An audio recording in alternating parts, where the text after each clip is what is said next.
Today we talk about how can you disable this sign or know how you can do that on your AnkiDroid app.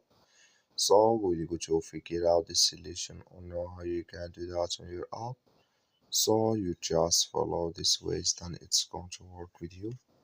So all you have to do, so you just go here above this sign, click on it. You just click on it, it's going to show for you a list like this here. So then all you have to do, you just click here on settings, click on it here. Then it's going to take you to this list. It's going to show for you like this. So then all you have to do now, so you just click here on, you go down here, click here on advanced, and just click here on advanced. It's going to take you to this list.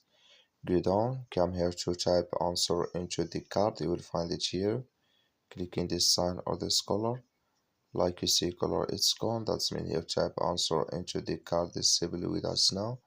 That's all you have to do. Thank you for watching. Don't forget to support us by liking, subscribe.